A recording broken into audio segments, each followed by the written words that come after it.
पिछली कक्षा में हमने शिक्षक शिक्षा की ऐतिहासिक पृष्ठभूमि के विभाजन के बारे में अध्ययन किया था। आज हम इसके आगे का जो पाठ है उसको कंटिन्यू में अध्ययन कर रहे हैं। ऐतिहासिक पृष्ठभूमि का विभाजन एवं वर्णन हम निम्नानुसार कर सकते हैं।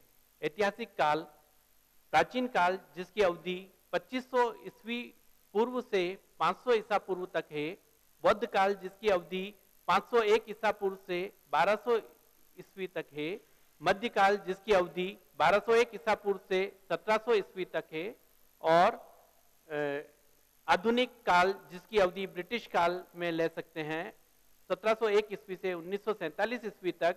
और स्वतंत्रोत्तर काल की अवधि जो 1947 में भारतीय स्वतंत्रता के मिलने के पश्चात वर्तमान काल तक है। शिक्षक प्रशिक्षण की स्थिति स्वतंत्रता से पूर्व, इसका अध्ययन हम दो भागों में बांट सकते हैं। प्रथम 1700 से 1850 तक प्रथम चरण एवं द्वितीय चरण 1851 से 1947 ईस्वी तक। डॉक्टर एंड्रयू बेल नामक मद्रास सैनिक असाइलम के अधीक्षक ने 1887 में एन एक्सपेरिमेंट इन एजुकेशन में बेल लेक्सेट्रियन प्रणाली को शिक्षा में लागू करने का प्रयास किया। यह प्रथम प्रयास था। इसमें प्रशिक्षु छात्रों को कक्षा में अनुशासन रखने, निर्देश ध्यान देने तथा दोहराने का कार्य करना पड़ता था। 1793 में बंगाल के श्रीरामपुर नामक स्थान पर औपचारिक अध्यापकीय प्रशिक्षण केंद्र नॉर्मल स्कूल की स्थापना की गई। बाद में 1819 में बंगाल एवं कलकत्ता और मुंबई में इसी प्रकार के नॉर्मल स्कूल खोले गए। 1824 में मद्रास में ऐसा ही स्कूल स्थापित किया गया और महिलाओं के लिए पृथक प्रशिक्षण केंद्र की स्थापना हुई।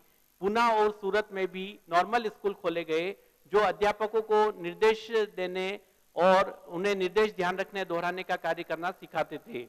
1824 तक ऐसी 26 संस्थाएं हो गई थी। 1826 में गवर्नर थॉमस मुनरो ने योजनाबद्ध ढंग से प्रत्येक कलेक्ट्रेट में एक प्रशिक्षण विद्यालय बनाया जो प्रशिक्षित अध्यापकों की उपलब्धि को सुनिश्चित करता था।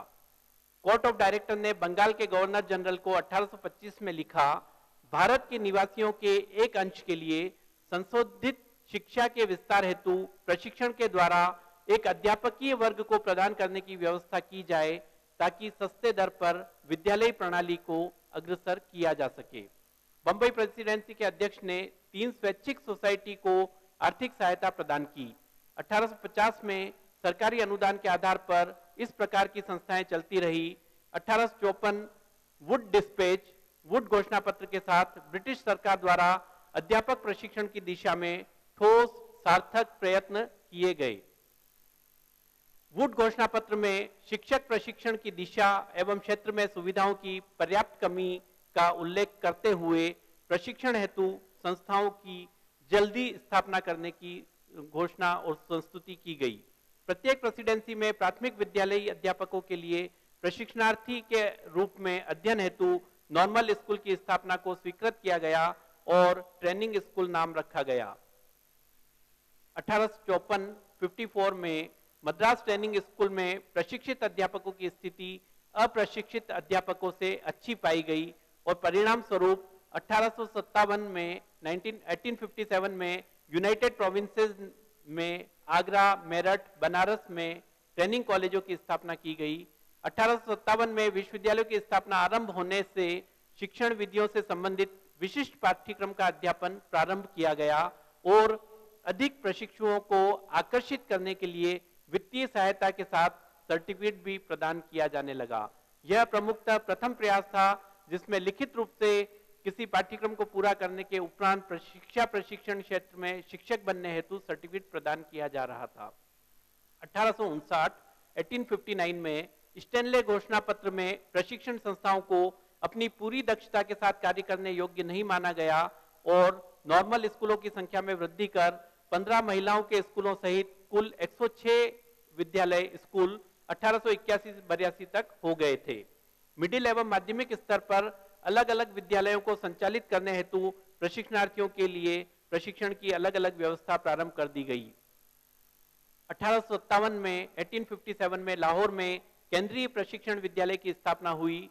भारतीय शिक्षा आयोग, हंटर आयोग 1882 के अनुसार माध्यमिक शिक्षक प्रशिक्षण हेतु पूरे देश में नॉर्मल स्कूल खोले जाने, सैद्धांतिक एवं अभ्यास के क्षेत्र में परीक्षा की व्यवस्था एवं सफल प्रशिक्षु को ही सरकारी अथवा वित्तीय सहायता प्राप्त माध्यमिक स्तर तक के विद्यालयों में नियुक्ति दी जाने और प्रशिक्षण कोर्स एवं पाठ्यक्रम दोनों को ही आधार बनाकर स्नातक एवं पूर्व स्नातकों के लिए अलग अलग और विशेष प्रशिक्षण संबंधी व्यवस्था की जाने की बात कही गई।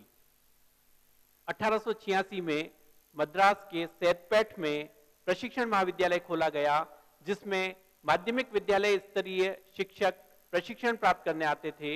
1889 में नागपुर ट्रेनिंग स्कूल में माध्यमिक विभाग खोला गया। सदी के अंत तक देश में 6 प्रशिक्षण महाविद्यालयों की स्थापना हो चुकी थी।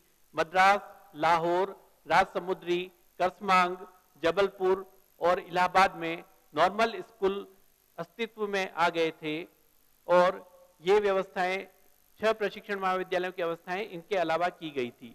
50 माध्यमिक प्रशिक्षण विद्यालय भी अस्तित्व में आ चुके थे। 19वीं सदी के अंत तक शिक्षक शिक्षा का संस्थागत स्वरूप स्पष्ट हो चुका था। Normal school, secondary training school एवं ट्रेनिंग कॉलेज जो कि राज्य एवं निजी संस्थाओं द्वारा चलाए जाते थे की प्रक्रिया और प्रमाण पत्र की विस्तृत आधारशिला स्पष्ट रूप से रख दी गई थी। लॉर्ड कर्जन ने रिजोल्यूशन ऑन एजुकेशन पॉलिसी 1904, जिसे गवर्नमेंट ऑफ इंडिया रिजोल्यूशन भी कहते हैं, को प्रभावी किया। इसमें सरकार द्वारा मान्यता एवं अनुदान प्राप्त करने की शर्तों को रखा गया था। एक शर्त शिक्षक के योग्यता, चरित्र एवं संख्यात्मक दृष्टि से उपयुक्तता की भी थी। रिजोल्यूशन में 2 वर्षीय प्राथमिक शिक्षकों की प्रशिक्षण संस्थाओं को अधिक संख्या में खोला जाना प्रस्तावित किया गया। भारत सरकार के इस रिजोल्यूशन के अनुसार प्रशिक्षण महाविद्यालय के उपकरण कला महाविद्यालय की तरह ही महत्वपूर्ण हैं। विश्वविद्यालय उपाधि के समस्त छात्रों को 1 वर्षीय प्रशिक्षण पाठ्यक्रम के रूप में, जबकि स्नातक कर रहे छात्रों को 2 वर्षीय प्रशिक्षण पाठ्यक्रम करने की संस्तुति की गई। प्रशिक्षण पाठ्यक्रमों में सैद्धांतिक एवं दोहरान संबंधी अभ्यास कराया जाना चाहिए। एक अभ्यास विद्यालय प्रत्येक प्रशिक्षण संस्थाओं के साथ जोड़ा जाना चाहिए और ऐसे सभी संभव प्रयास किए जाएं जिनसे विद्यालय एवं प्रशिक्षण विद्यालयों में संबंध बनाए रखा जा सके। रिजोल्यूशन लागू करने के पूर्व ही लॉर्ड कर्जन को पुनः ब्रिटेन बुला लिया गया तथा मिंटो मार्लो की संस्तुति, जो लॉर्ड कर्जन के पश्चात आए थे, 1909 में की गई। 1913 में भारत सरकार ने एक रिजोल्यूशन पास किया जिसके अंतर्गत आधुनिक प्रक्रिया की शिक्षा में बिना सर्टिफिकेट प्राप्त किए किसी भी शिक्षक को पढ़ाने की अनुमति नहीं दी जाने की बात रखी गई। यह तथ्य हम वर्तमान में भी हमारी सरकार ने लागू कर रखा है कि हम बिना जो शिक्षा के क्षेत्र में बीएड या एमएड किए हुए किसी व्यक्ति को शिक्षक प्रशिक्षण पाठ्यक्रम में पढ़ाने की अनुमति नहीं देते हैं। इसे 1913 की शिक्षा की नीतिगत संस्तुति में सर्वप्रथम रखा गया था और इसके उपरांत 1917-1919 में कलकत्ता विश्वविद्यालय आयोग का गठन किया गया, जिसके अध्यक्ष डॉक्टर सैडलर थे। यद्यपि इस आयोग का दायरा कलकत्ता विश्वविद्यालय तक सीमित रखा गया, डॉक्टर सैडलर ने प्रशिक्षित अध्यापकों की संख्यात्मक वृद्धि स्थायी रूप से बढ़ाते रहने पर बल दिया और विश्वविद्यालयों ढाका एवं कोलकाता में एजुकेशन डिपार्टमेंट, शिक्षा विभाग बनाने और शिक्षा को बीए और एमए के पाठ्यक्रम में एक विषय के रूप में सम्मिलित करने के लिए भी अपनी संस्तुति प्रदान की। भारत सरकार अधिनियम 1917 इसी दौरान आया, जो कि सरकार के 2 मिले जुले अधिकार या राज्य प्रशासन डायरेची को अग्रसर करता था। इस अधिनियम के तहत चुने गए सभी प्रतिनिधियों को अधिक शक्ति और जिम्मेदारी प्रदान की गई। स्थानांतरित विभागों के बारे में अपना कार्य ये स्वतंत्रता से कर सकते थे, लेकिन इसका अंत केंद्र सरकार द्वारा पूर्व में दर्शाई गई रुचि के अनुसार ही हुआ। हर्टांग समिति ने बाद में इसे दुर्भाग्यपूर्ण बताया था। 1930-32 के सविनय अवज्ञा आंदोलन एवं उसके कारण हुई राजनीतिक सरगर्मियों ने द्विशासन प्रणाली को ज्यादा समय तक कार्य नहीं करने दिया। 1920 से 1929 के मध्य शिक्षा जगत में कोई नवीन परिवर्तन नहीं हुआ। 1927 एकमात्र प्रयास प्रांतीय सरकारों द्वारा अनिवार्य प्राथमिक शिक्षा नियम लागू करने के रूप में सामने आया था। इसका प्रमुख कारण था कि भारतीय जनमानस अपनी स्वतंत्रता की लड़ाई के लिए एकजुट हो चुका था और वे ब्रिटिश द्वारा किए जाने वाले किसी भी प्रयास और सुधारात्मक प्रयास ही क्यों न हो उसका विरोध करने लगे थे। प्राथमिक शिक्षा में विद्यार्थियों द्वारा शिक्षा पूर्ण करने से पहले ही विद्यालय छोड़े जाने के संदर्भ में हर्टांग समिति ने अपने सुझाव प्राथमिक शिक्षा से संबंधित शिक्षकों के लिए दिए। प्राथमिक शिक्षा के विद्यालय अध्यापकों का सामान्य शिक्षा स्तर बढ़ाना, प्रशिक्षण पाठ्यक्रम की समयावधि को बढ़ाना, प्रशिक्षण संस्थाओं के लिए उचित स्टाफ की व्यवस्था करना, गुणात्मक रूप से अच्छे शिक्षक को शिक्षा क्षेत्र में टिके रहने एवं आकर्षित करने हेतु विद्यालय अध्यापकों की सेवा शर्तों में सुधार करना।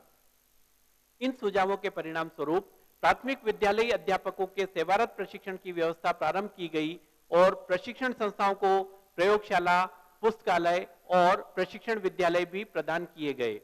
हर्टांग समिति द्वारा विद्यालय शिक्षकों की सेवा शर्तों में सुधार की बात भी किसी भी समिति द्वारा शिक्षा के इतिहास में पहली बार की गई थी। इसके परिणाम स्वरूप शिक्षक प्रशिक्षण के कार्य, स्थिति एवं प्रशिक्षण धारा में उचित प्रयास शुरू किए गए।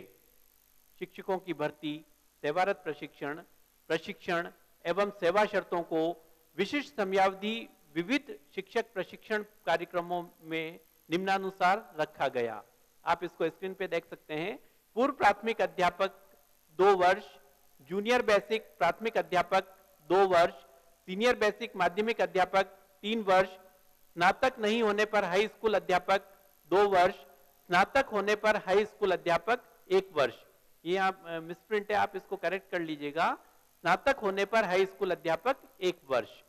केंद्रीय शिक्षा परामर्श समिति, central advisory board of education ने 1943 में हर्टांग समिति की सिफारिशों को स्वीकार किया था। वर्तमान में भी हमने कुछ इसी प्रकार का एक प्रारूप अपना रखा है, जिसमें जो सीनियर सेकेंडरी किए हुए विद्यार्थी हैं वो 2 वर्षीय एसटीसी कोर्स करके प्राथमिक स्तर के विद्यार्थियों के लिए शिक्षक बनने का पाठ्यक्रम पूरा करते हैं, और जो स्नातक प्राप्त अध्यापक हैं, स्नातक शिक्षा प्राप्त किए हुए हैं और वो प्रशिक्षण अध्यापक बनने हेतु प्राप्त करते हैं, उसकी अवधि 1 वर्ष की रखी गई है, जिसे सामान्यतः बीएड पाठ्यक्रम के नाम से, बैचलर ऑफ एजुकेशन पाठ्यक्रम के नाम से जाना जाता है। द्वितीय विश्व युद्ध 1939 से 45 तथा भारत छोड़ो आंदोलन 1942 के तत्वाधान में शिक्षा के क्षेत्र में एक महत्वपूर्ण कमेटी, सार्जेंट कमेटी गठित की गई थी। 1944 में इसका गठन हुआ था। शिक्षक प्रशिक्षण के क्षेत्र में सार्जेंट कमेटी निम्न सिफारिशों के साथ थी। विविध स्तरों पर अध्यापकों के लिए प्रशिक्षण की योजना बनाई जाए। यह सबसे महत्वपूर्ण सुझाव था कि अध्यापकों का प्रशिक्षण प्रत्येक स्तर पर किया जाना चाहिए। 2 वर्ष पूर्व प्राथमिक, 2 वर्ष जूनियर बेसिक प्राथमिक शिक्षकों के लिए, 3 वर्ष सीनियर बेसिक प्राथमिक शिक्षकों के लिए, 2 वर्ष हाई स्कूल शिक्षकों के लिए जो स्नातक नहीं हैं, 1 वर्ष उन स्कूल शिक्षकों के लिए जो स्नातक हैं। आप देख सकते हैं जो हाई स्कूल किए हुए हैं उनके लिए 2 वर्षीय प्रशिक्षण, और जो स्नातक स्तर का पाठ्यक्रम किए हुए हैं उनके लिए 1 वर्षीय प्रशिक्षण की संस्तुति की गई थी। हाई स्कूल पाठ्यक्रम के अंतिम 2 वर्ष के मध्य से अध्यापन कार्य हेतु उचित व्यक्तियों का चयन कर लिए जाने तथा उन्हें शिक्षक प्रशिक्षण पाठ्यक्रम हेतु कुछ आर्थिक सहायता प्रदान किए जाने की भी बात कही गई। पुनश्चर्या पाठ्यक्रमों की आयोजना की जाए, जिससे सेवारत शिक्षकों को शिक्षा सेवारत रहते हुए ही प्रदान की जा सके। अनुसंधान हेतु सुविधाएं प्रदान की जाए, शिक्षण अभ्यास को और भी मजबूत किया जाए। भारतीय उपनिवेशवादी सरकार के 1902 से 1945 तक के समय का आकलन करें तो शिक्षक शिक्षा के क्षेत्र में दिया गया ध्यान न केवल विद्यालय अध्यापकों वरन उचित प्रशासकों, संस्थाओं, कार्यविधि, कार्य अवधि तथा विद्यालय शिक्षकों के औचित्यपूर्ण प्रशिक्षण हेतु विविध घटकों की ओर इंगित करता है। प्रथम दशक राजनीतिक उथल पुथल का था तथा भारतीयों की सामान्य अभिवृत्ति, उपनिवेशवादी सरकार के विरोध तथा भारतीयों की सामान्य प्रक्रिया में गुणात्मक नियंत्रण के लिए भी शिक्षित भारतीयों द्वारा भारी विरोध का सामना कर सका। ये लाइन 2 बार प्रिंट हो गई, इसको ठीक कर लीजिएगा। जिसका मुख्य कारण उपनिवेशवादी सरकार द्वारा शिक्षा का प्रसार न कर गुणात्मक नियंत्रण करना था। यह महसूस किया गया कि गुणात्मक नियंत्रण के नाम पर भारतीयों को आसानी से प्रणाली से निकाला जा सकता है एवं शिक्षा के प्रसार को रोका जा सकता है, जो कि न केवल उस समय की सामाजिक एवं राजनीतिक असमानताओं को बढ़ावा दे रहे थे। भारतीय नेताओं की सोच जो एक विदेशी बहिष्कार की भावना से ओतप्रोत थी एवं जिसने भारतीय जीवन को शक्तिशाली रूप से प्रभावित किया, वे शिक्षा की समानता तथा सामाजिक अंतर समाप्त करने के लिए शक्तिशाली उपकरण के रूप में शिक्षा को देखते थे। उपनिवेशवादी सोच को भारतीय किसी भी प्रकार के लाभ से वंचित रखने के दृष्टिकोण से देखते थे और उपनिवेशवादी सोच भी कुछ इस प्रकार की थी कि भारतीयों को किसी भी प्रकार का लाभ न मिल सके। 1905 के बंगाल विभाजन के फलस्वरूप स्वदेशी आंदोलन द्वारा नई सोच का विकास भारतीयों में हुआ और मूल रूप से आर्थिक आधार पर केंद्रित प्रयोगों ने जीवन के प्रत्येक क्षेत्र को अत्यधिक प्रभावित किया। शिक्षा के क्षेत्र में राष्ट्रीयता की और राष्ट्रीय शिक्षा की भावना से राष्ट्रीय आंदोलन को सही दिशा प्राप्त हुई। इस प्रकार हम देख सकते हैं कि राष्ट्रीय आंदोलन में भी शिक्षा का जो प्रसार था उसने एक महत्वपूर्ण योगदान प्रदान किया। 1920-21 में महात्मा गांधी के असहयोग आंदोलन के दौरान अंग्रेजी से जुड़ी हर चीज का बहिष्कार किया गया। अंग्रेजी विद्यालयों, महाविद्यालयों से विद्यार्थी बाहर आ गए। अलीगढ़ विश्वविद्यालय से अलग हुए समूह ने जामिया मिलिया इस्लामिया नाम से एक संस्था बनाई और राष्ट्रीय विश्वविद्यालय, महाविद्यालय तथा विद्यालयों ने पूर्ण रूप से पूरे देश में अपना संचालन प्रारंभ कर दिया था।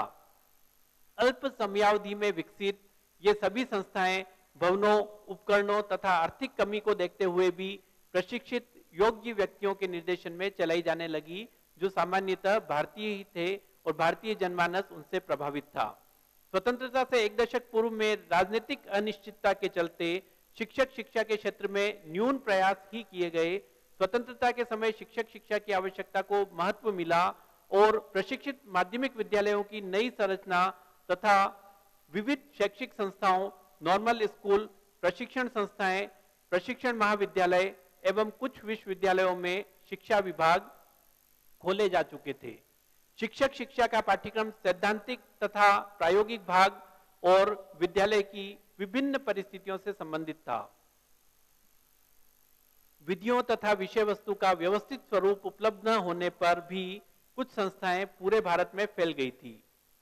वास्तव में बढ़ते हुए ज्ञान एवं अनुभव के आधार पर शिक्षा का संप्रत्यय तथा शिक्षक के कार्य की, विद्यार्थी के अधिगम अनुभव, लर्निंग एक्सपीरियंस, विद्यालयी वातावरण, शिक्षण प्रभाविता का मूल्यांकन आदि संप्रत्ययों को 1944 की हर्टांग कमेटी के परिप्रेक्ष्य में मान्यता दी जा सकती है। इस समिति ने यह भी बताया कि शिक्षक का कार्य कक्षा कक्ष से कहीं अधिक है। वह सामाजिक जागरूकता, सहिष्णुता को एवं सीखने वालों में अंतर उत्पन्न कर उसका प्रभाव स्पष्ट रूप से दृष्टिगोचर करता है। यह एक अर्थपूर्ण समझ थी जो राष्ट्रीय शिक्षा के प्रयास में एक मील का पत्थर साबित हुई। एक परिवर्तन प्रमाण पत्र की आवश्यकता थी जो प्राथमिक व माध्यमिक स्तर पर शिक्षक बनने के लिए आवश्यक कर दिया गया था। सार्जेंट कमीशन 1944 ने शिक्षण, गुणात्मकता तथा सेवाकालीन कार्यक्रमों की आवश्यकता पर विशेष बल दिया था।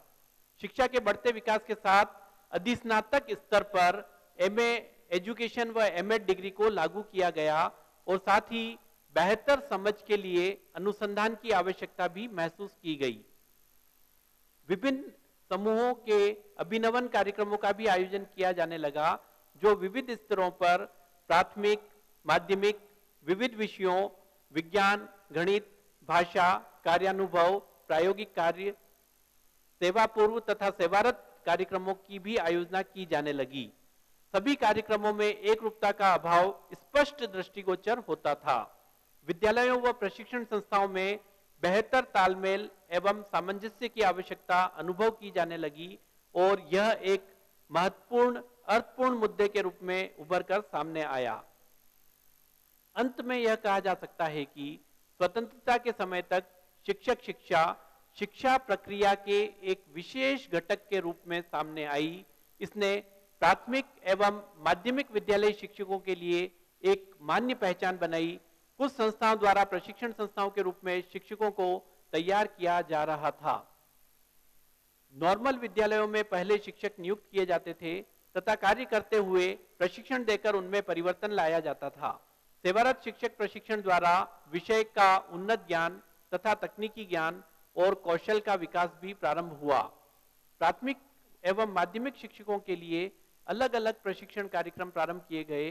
इससे दोनों स्तरों पर प्रशिक्षण की प्रकृति, समयावधि तथा घटकों को प्रभावित किया। इस आधार पर प्राथमिक शिक्षक प्रशिक्षण पाठ्यक्रम प्रमाण पत्र, सर्टिफिकेट कोर्स का पाठ्यक्रम तथा माध्यमिक शिक्षक प्रशिक्षण स्नातक पाठ्यक्रम बनाया गया। शिक्षक के अंदर विविध माध्यमों से अंतर लाना प्रशिक्षण कार्यक्रम का आधार बना और शिक्षक शिक्षा का विकास धीमा एवं अवास्तविक था।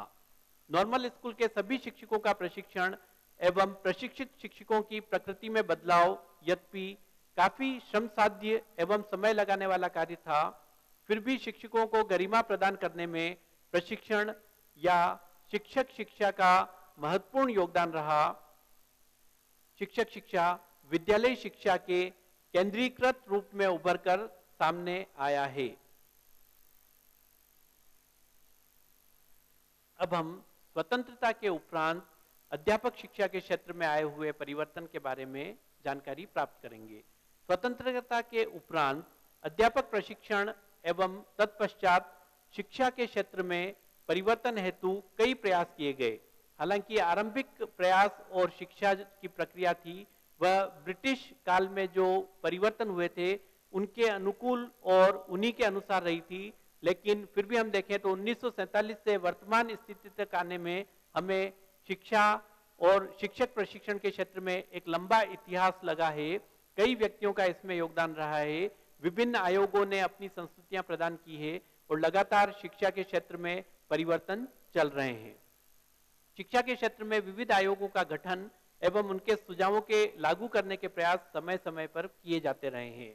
शिक्षक शिक्षा के क्षेत्र में भी परिवर्तन लाया जाता रहा है। यद्यपि कई सुझावों को अब वर्तमान परिस्थिति के अनुसार प्रासंगिकता नहीं दी जा सकती है, फिर भी हम लगातार इसमें परिवर्तन किए जा रहे हैं और आगे भी भविष्य में शिक्षा के क्षेत्र में हमको कई अच्छे स्पष्ट परिवर्तन दृष्टिगोचर होंगे। एक कमजोर आर्थिक स्थिति तथा राजनीतिक सामर्थ्य की कमी के साथ 2 शताब्दी के ब्रिटिश उपनिवेश से मुक्ति तथा द्वितीय विश्व युद्ध के प्रभाव हमें स्वतंत्रता के समय परिस्थिति जन्य रूप से स्पष्ट रूप से दृष्टिगोचर थे। शिक्षा का स्वतंत्रता संग्राम में योगदान एवं शिक्षकों का इसमें योगदान भी ताजा था और संवैधानिक संप्रतियों को लागू करने के लिए शिक्षा एक उचित माध्यम प्रतीत होता था।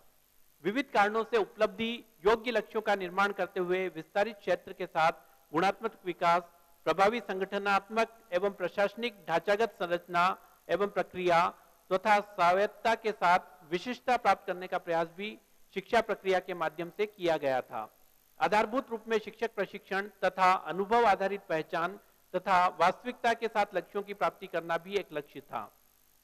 शिक्षा के क्षेत्र में परिवर्तन की आवश्यकता को महसूस किया गया और विद्यालयी बच्चों को अनुभव आधारित नवीन मूल्य स्थितियां परिवर्तन के साथ बेहतर भविष्य के लिए व्यक्तिगत तथा राष्ट्रीय तैयारी को भी दृष्टिगत रखा गया। सभी को शिक्षा, अभिनवन तथा प्रशिक्षण का लाभ बिना जिम्मेदारी युक्त शिक्षकों को आगे लाए असंभव था। न सिर्फ संख्यात्मक वर्ण, गुणात्मक शैक्षिक विकास की आवश्यकता महसूस की जाने लगी, प्रशिक्षण हेतु तकनीकी तैयारी तथा भारी संख्या में विद्यालयों में अप्रशिक्षित अध्यापकों को देखते हुए निश्चित समयावधि में इस समस्या से निजात पाने के लिए सोचा गया। इसके लिए शिक्षक शिक्षा का विकास, टीचर एजुकेशन का विकास एक नेटवर्क के रूप में संख्यात्मक एवं गुणात्मक रूप से उचित नहीं पाया गया। इस बदलते हुए परिवेश में कुछ नया करने का रास्ता गुणात्मक ज्ञान वृद्धि तथा उत्तरदायित्व की भावना शिक्षक शिक्षा से जुड़े प्रमुख बिंदु हो गए थे। प्रत्येक बिंदु का अपना विशेष महत्व था और विविध प्रकार की प्रकृति के कारण इसे अलग से विकसित किया जाना आवश्यक हो गया था। प्राथमिक माध्यमिक विद्यालय के अध्यापकों का प्रशिक्षण उपनिवेश शासन में सर्टिफिकेट, डिप्लोमा एवं डिग्री लेवल पर उपलब्ध था। सेवारत प्रशिक्षण तथा सेवा के लिए प्रशिक्षण शिक्षा जगत में शिक्षकों को समय की आवश्यकता अनुसार प्रदान किया जाता रहा। प्रशिक्षित शिक्षकों की बढ़ती हुई मांग के अनुरूप शिक्षकों की उपलब्धता कम थी और 3 स्तरों पर इसके लिए प्रयास किए गए। प्रथम, सेवा पूर्व शिक्षक प्रशिक्षण का विस्तार। द्वितीय, पुराने अप्रशिक्षित शिक्षकों को प्रशिक्षण देने के लिए अन्य तरीकों को खोजना। एवं तृतीय, सेवारत शिक्षक प्रशिक्षण की स्थिति एवं विस्तारित योजना बनाना। सेवा पूर्व प्रशिक्षण का लगातार विकास देखने को मिला। 1948 में 10 माध्यमिक स्तर की शिक्षक प्रशिक्षण संस्थाएं थी, वे 1965 में 50, 1953 में 633 हो गई है। और आप देखें तो 2013 में राजस्थान में ही 780 शिक्षक प्रशिक्षण संस्थाएं बीएड कॉलेज कार्यरत हैं। एसटीसी इसके अलावा अलग से हैं। 1989 में 1989 में जिला स्तर पर शिक्षक प्रशिक्षण संस्थाओं डाइट ने प्राथमिक शिक्षा शिक्षकों के प्रशिक्षण में अपना योगदान देना प्रारंभ किया। नर्सरी टीचर ट्रेनिंग एनटीटी से भी नर्सरी शिक्षक प्रशिक्षण पर्याप्त संख्या में खुले हैं। कुल मिलाकर हम कह सकते हैं कि स्वतंत्रता के समय शिक्षक प्रशिक्षण की जो संख्यात्मक रूप से कमी देखी गई थी वह वर्तमान में नहीं रही है और पर्याप्त संख्या में हर स्तर पर प्रशिक्षण संस्थाएं खुल चुकी है। प्रशिक्षित शिक्षकों का प्रतिशत भी लगातार बढ़ता जा रहा है। पर्याप्त संख्या में महिलाओं का भी शिक्षा के क्षेत्र में प्रवेश हुआ है। महिला शिक्षा हेतु जिस प्रकार महिला महाविद्यालय खोले गए थे उसी प्रकार वर्तमान में पर्याप्त संख्या में महिला शिक्षक प्रशिक्षण महाविद्यालय भी उपलब्ध हैं। 1964-66 के कोठारी कमीशन ने अप्रशिक्षित शिक्षकों को प्रशिक्षित करने के पर्याप्त प्रयास करने के लिए ग्रीष्मावकाश के दौरान कोर्स चलाने, पार्ट टाइम बीएड पाठ्यक्रम करवाने और पत्राचार द्वारा शिक्षक प्रशिक्षण पाठ्यक्रम करवाने की संस्तुति दी थी। उसके आधार पर 2 ग्रीष्मावकाश में 8 सप्ताह का प्रत्येक कुल 16 सप्ताह का प्रशिक्षण जाने लगा तथा 100 से 200 120 दिन का सैद्धांतिक पाठ्यक्रम इस दौरान करवाया गया। प्रायोगिक कार्य शिक्षक अपने स्वयं के विद्यालय में कर लेते थे। शिक्षक शिक्षा देने हेतु प्रशिक्षित विविध विद्यालयों में समय समय पर सुविधानुसार जाते थे और अभ्यास पाठों की जांच कर शिक्षक का प्रायोगिक कार्य अवलोकित कर सुधार हेतु सुझाव देते थे। पत्राचार पाठ्यक्रमों को बढ़ावा देने का एक अन्य कारण 1967 से 1969 के दौरान 3 विशेष प्रतिनिधियों डेलीगेशन ऑफ एक्सपर्ट्स का यूएसएसआर सोवियत रूस में पत्राचार पाठ्यक्रम के अध्ययन हेतु भेजा गया था, जिसने अपनी सकारात्मक संस्तुति देकर भारत के लिए इसे उपयुक्त बताया था। शिक्षक शिक्षा को भी इस क्षेत्र में शामिल करने की बात कही गई थी और 70 के दशक में यह पाठ्यक्रम बीएड हेतु प्रभावी पाठ्यक्रम बन गया। कई विश्वविद्यालयों ने पत्राचार द्वारा शिक्षक शिक्षा पाठ्यक्रम चलाने प्रारंभ किए। 1996 तक इस पाठ्यक्रम को चलाने वाली कुल 24 संस्थाएं हो गई थी। यद्यपि गुणात्मक हास के रूप में पत्राचार पाठ्यक्रम की अत्यधिक आलोचना हुई, फिर भी यह एक उपयोगी माध्यम के रूप में सक्षम होते हुए सामने आया और अप्रशिक्षित अध्यापकों को प्रशिक्षित करने में संख्यात्मक दृष्टिकोण से अत्यधिक उपयोगी साबित हुआ। जो भी नियमित अध्ययन कर प्रशिक्षण पाने में असमर्थ थे उनके लिए पत्राचार पाठ्यक्रम एक वरदान साबित हुआ। इन वर्षों में सामाजिक राष्ट्रीय विकास के परिप्रेक्ष्य में शिक्षा जगत में शिक्षक एक प्रभावी उपकरण के रूप में उभरा, जो शिक्षा के माध्यम से राष्ट्रीय विकास हेतु जिम्मेदारी एवं आधारभूत संरचना के निर्माण का प्रेरणा स्रोत था। इससे शिक्षा एवं शिक्षक शिक्षा के क्षेत्र में स्पष्ट पहचान द्वारा समाज एवं राष्ट्र की आवश्यकताओं की पूर्ति की बात सामने आई। शिक्षक शिक्षा के प्रत्येक स्तर पर विविध प्रकार के शिक्षकों के प्रकारों के लिए अलग अलग संरचनात्मक पाठ्यक्रमों की और कार्यक्रमों की आवश्यकता समझी जाने लगी। इससे ज्ञान को स्पष्ट रूप से परिभाषित करते हुए विविध प्रकारों हेतु प्रत्येक कार्यक्रम को आधार प्रस्तुत किया गया। इन दोनों अवधारणाओं से ज्ञान आधारित विविध प्रकार के कार्यक्रमों से शिक्षकों के माध्यम से रूढ़िवादिता के साथ साथ सामाजिक विकास के लिए शिक्षकों की भूमिका और आवश्यकतानुसार नए कार्यक्रम देने के साथ साथ कार्यक्रमों के रूप परिवर्तन कर सुधार करने का कार्य भी समय की मांग के अनुसार करना आवश्यक हो गया। स्वतंत्रता के पश्चात के समय में विस्तृत परिप्रेक्ष्य में स्पष्ट दिखाई देने योग्य परिवर्तन किए गए, जिनका वर्णन हम अब देखेंगे। स्वतंत्रता के पश्चात 1948-49 में डॉक्टर सर्वपल्ली राधाकृष्णन की अध्यक्षता में विश्वविद्यालय शिक्षा आयोग प्रथम प्रयास था, जो मिनिस्ट्री ऑफ एजुकेशन के द्वारा नियुक्त किया गया था। यह विभिन्न विश्वविद्यालयों की शिक्षा के लक्ष्यों, विश्वविद्यालय संकाय सदस्यों, पाठ्यक्रमों, शिक्षण स्तर, स्नातकोत्तर प्रशिक्षण, शोध एवं विश्वविद्यालय से जुड़े विविध मुद्दों पर अपनी संस्तुति देने का प्रयास था और एक सीमा तक स्वतंत्र भारत में शैक्षिक जगत में परिवर्तन का जनक भी बना था।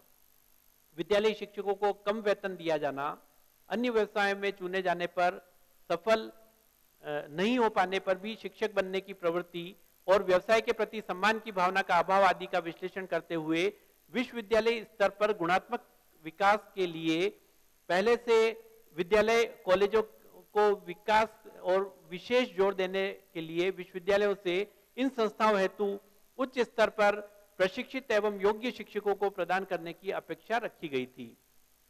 भारत में विद्यालय शिक्षकों का स्तर को बढ़ाने और उन्हीं में से योग्य अध्यापकों का चयन कर महाविद्यालय एवं विश्वविद्यालय हेतु चयन कर विश्वविद्यालय शिक्षा आयोग ने इनके विकास पर बल दिया तथा अच्छे वेतनमान के माध्यम से योग्य व्यक्तियों को शिक्षा के क्षेत्र में आकर्षित करने की योजना बनाई। हाई स्कूल एवं इंटरमीडिएट कॉलेज के शिक्षकों हेतु विषय के गहन अध्ययन की व्यवस्था छुट्टियों के दौरान विविध पाठ्यक्रम चलाकर करने को कहा। अगला महत्वपूर्ण आयोग माध्यमिक शिक्षा आयोग, जिसकी अवधि 1952-53 थी। भारत सरकार द्वारा डॉक्टर ए लक्ष्मण स्वामी मुदालियर कुलपति मद्रास विश्वविद्यालय की अध्यक्षता में माध्यमिक शिक्षा के स्तर को सुधार के लिए सुझाव देने हेतु प्राथमिक तथा उच्च शिक्षा के मध्य एक संबंध स्थापित करने और विविध माध्यमिक विद्यालयों के संबंधों में लक्ष्य, संगठन तथा संरचनात्मक प्रारूप निर्धारित करने हेतु एक आयोग का गठन किया गया। शिक्षक शिक्षा के क्षेत्र में इसकी मुख्य संस्तुतियां निम्न थी। शिक्षक प्रशिक्षण की अवधि विद्यालय एवं उच्च माध्यमिक विद्यालय तक अध्ययनरत व्यक्तियों के लिए 2 वर्ष रखी जाए। स्नातक व्यक्तियों के लिए इस प्रशिक्षण की अवधि 2 वर्ष बाद में बढ़ाई जा सकती है, लेकिन स्नातकों के लिए 1 वर्ष की प्रशिक्षण अवधि की आवश्यकता है। स्नातक स्तरीय शिक्षक प्रशिक्षण संस्थाओं को विश्वविद्यालय से संबंधित कर मान्यता प्रदान की जाए, जबकि माध्यमिक स्तर के शिक्षकों की प्रशिक्षण व्यवस्था हेतु अलग बोर्ड बनाना चाहिए। शिक्षक प्रशिक्षण प्राप्त करने वाले व्यक्तियों को पाठ्यक्रम के अलावा अतिरिक्त गतिविधियों का भी प्रशिक्षण लेना चाहिए। प्रशिक्षण संस्थाओं को सामान्य पाठ्यक्रम के अतिरिक्त पुनश्चर्या पाठ्यक्रम, विविध विषयों के पाठ्यक्रम, प्रायोगिक कार्य, कार्यशाला एवं व्यावसायिक संगोष्ठियों का भी आयोजन करना चाहिए। प्रशिक्षण संस्थाओं को कोई फीस नहीं लेनी चाहिए तथा प्रशिक्षणार्थियों को उचित मानदेय प्रदान करने की व्यवस्था सरकार द्वारा दी जानी चाहिए। जो सेवारत शिक्षक हैं उन्हें प्रशिक्षण की अवधि में पूर्ण वेतन दिया जाना चाहिए। सभी प्रशिक्षण संस्थाओं को आवासीय कर देना चाहिए तथा सामाजिक व अन्य गतिविधियों को प्रशिक्षणार्थियों हेतु संचालित करना चाहिए। शिक्षा में स्नातकोत्तर डिग्री हेतु उन स्नातक प्रशिक्षणार्थियों को ही प्रवेश देना चाहिए जिन्होंने 3 वर्ष तक विद्यालय शिक्षण का कार्य किया हो और प्रशिक्षण संस्थाओं में पढ़ाने वाले विद्यालय के प्रधानाध्यापकों तथा जांच अधिकारियों को स्वतंत्र रूप से एक दूसरे के स्थान पर स्थानांतरण किया जाना चाहिए। महिला प्रशिक्षणार्थियों एवं शिक्षकों की कमी को देखते हुए इनके लिए पार्ट टाइम प्रशिक्षण की व्यवस्था भी की जानी चाहिए।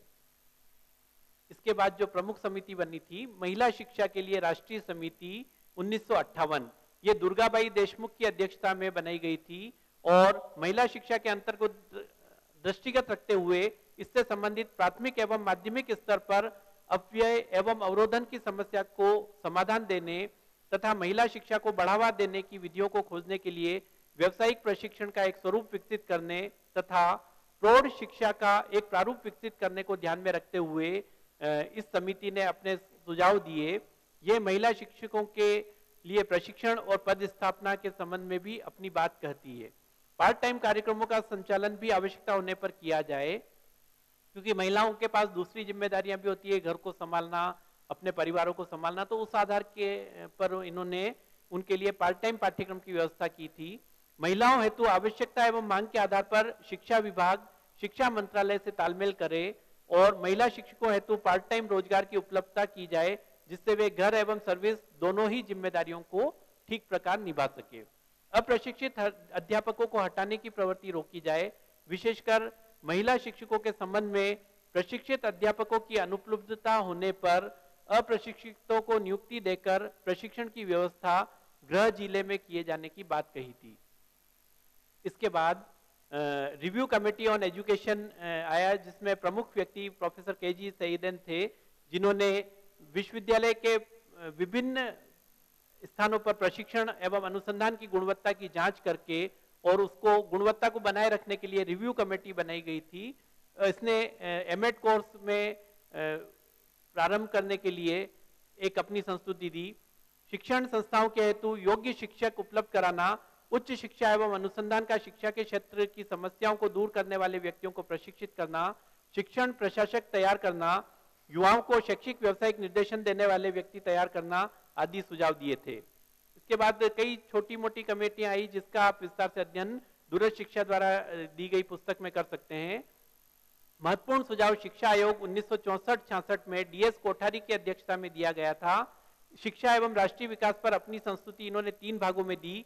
प्रथम भाग सभी स्तरों पर शैक्षिक संरचनात्मक पुनर्गठन से संबंधित, द्वितीय भाग द्वितीय शिक्षा के विविध स्तरों एवं प्रकारों से शिक्षा के प्रसार, निर्देशन, शिक्षा समस्या, पाठ्यक्रम, विधियों के मूल्यांकन एवं उच्च शिक्षा की समस्याओं से संबंधित था। तृतीय भाग शैक्षिक संरचना, प्रशासन एवं वित्तीय व्यवस्था से संबंधित था। शिक्षक शिक्षा के क्षेत्र में शिक्षा आयोग ने अपनी प्रमुख संस्तुतियां प्रदान की गई थी। शिक्षा पर संसद सदस्यों की समिति 1967 में आई। उसके बाद महत्वपूर्ण समिति राष्ट्रीय शिक्षा नीति 1968 थी, जिसने शिक्षा के गुणात्मक एवं राष्ट्रीय विकास को देखते हुए शिक्षक शिक्षा को एक प्रमुख घटक बनाया और शिक्षकों के शिक्षा के विशेष विकास के लिए सुझाव दिए। शिक्षक शिक्षा विशेषकर सेवारत शिक्षक शिक्षा को मान्यता प्रदान की गई। शैक्षिक अनुसंधान एवं प्रशिक्षण परिषद प्रशिक्षण की राष्ट्रीय परिषद 1968 की पुनर्विचार समिति ने अपने सुझाव दिए थे। 10+2+3 शिक्षा संरचना पर डॉक्टर पीडी शुक्ला की अध्यक्षता में एक राष्ट्रीय समिति 1972 में बनाई गई, जिसने विभिन्न विषयों पर अपने सुझाव दिए। इसके बाद शिक्षक शिक्षा के क्षेत्र में शिक्षा में चुनौतियां, नीतिगत दृष्टिकोण 1985 और राष्ट्रीय प्राथमिक एवं माध्यमिक शिक्षा पाठ्यक्रम का प्रारूप 1985 आया। राष्ट्रीय शिक्षा नीति 1986 की प्रमुख संस्तुतियां भारत सरकार ने घोषित की थी, जिसमें अध्यापक शिक्षा को निरंतरगामी प्रक्रिया और सेवापूर्ण सेवाकालीन शिक्षा इसके अविच्छिन्न अंग बताते हुए संपूर्ण शिक्षा प्रणाली के नवीनीकरण की आवश्यकता बताई और शिक्षा के क्षेत्र में इसने अपने विविध सुझाव दिए। आप इसको देख सकते हैं। राष्ट्रीय अध्यापक शिक्षा परिषद इसके बाद बनाई गई थी। 1973 में इसका गठन किया गया था और वैधानिक मान्यता इसको 1993 में मिली थी। राष्ट्रीय शिक्षा नीति पर पुनर्विचार समिति 1990 में बनाई गई, जिसके अध्यक्ष आचार्य राममूर्ति थे, जिन्होंने अपने प्रतिवेदन में प्रकाश प्राप्त तथा मानवीय समाज की ओर towards an enlightened human society का शीर्षक दिया और कई प्रमुख संस्तुतियां दी, जिसमें नवीन संदर्भ में अध्यापकीय तैयारी, इंटर्नशिप प्रतिमान, हाई स्कूल अध्यापकों के लिए प्रशिक्षण, नेतृत्व के लिए अध्यापक शिक्षकों की तैयारी, निरंतर अध्यापक शिक्षा एवं अन्य तथ्यों को बताया था। दूरस्थ शिक्षा पर राष्ट्रीय अध्यापक शिक्षा परिषदीय समिति 1990 में एमबी बुच की अध्यक्षता में गठित की गई, जिन्होंने अपने सुझाव दिए थे। साथ ही दूरस्थ शिक्षा पर केंद्रीय शिक्षा परामर्श समिति 1992 में जी राम रेड्डी की अध्यक्षता में गठित की गई थी। प्रोफेसर यशपाल ने भारवीन अधिनियम 1992 में जिस समिति की अध्यक्षता की थी, उसने पत्राचार बीएड की मान्यता को समाप्त करने की बात कही, क्योंकि उनके अनुसार यह कार्यक्रम सघन हो, यह अत्यावश्यक है। इसके पश्चात प्रोफेसर आर टकवाले ने, जो इग्नोयू के वाइस चांसलर थे, की अध्यक्षता में 1995 में गठित की गई समिति ने पत्राचार द्वारा बीएड पाठ्यक्रम की व्यवस्था सेवारत अध्यापकों के लिए किए जाने की संस्तुति दी। राष्ट्रीय पाठ्यचर्या की संरचना 2005 में भी शिक्षक शिक्षा के क्षेत्र में काफी परिवर्तन की बात कही गई है और कई नए विषयों को सम्मिलित करने, जैसे शांति शिक्षा है, उसके आधार पे विकास करने की बात कही गई है और राष्ट्रीय आवश्यकताओं को दृष्टिगत रखते हुए राष्ट्रीय पाठ्यचर्या की रूपरेखा शिक्षक प्रशिक्षकों के लिए NCFTE 2009 भी डिजाइन किया गया है, जिसमें शिक्षक प्रशिक्षण महाविद्यालयों के लिए एक स्पष्ट गाइडलाइन दी गई है। आप इंटरनेट से इसके बारे में विस्तृत जानकारी प्राप्त कर सकते हैं।